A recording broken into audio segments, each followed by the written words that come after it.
শংকৰদেৱৰ প্ৰথম অংকীয়া নাটকখনৰ নাম কি? উত্তৰ চিহ্নযাত্ৰা। শংকৰদেৱে প্ৰচাৰ কৰা ধৰ্মটোৰ নাম কি? উত্তৰ বৈষ্ণৱ ধৰ্ম। প্ৰথম অসমীয়া শিশু চলচ্চিত্ৰখনৰ নাম কি? উত্তৰ অবুজ বেদনা।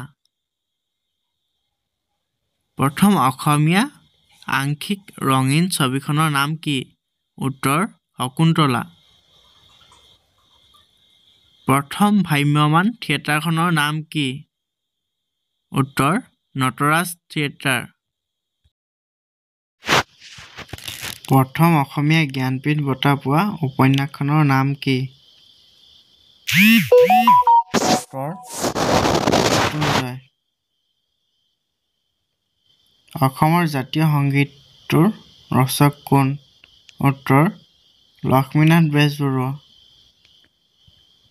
অসমৰ লোকৰ দ্বাৰা প্ৰকাশিত প্ৰথম অসমীয়া সংবাদপত্ৰখনৰ নাম কি?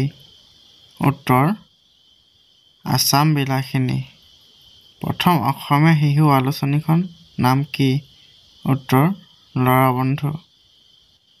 অসমৰ চেনিকল ক'ত ক'ত আছে?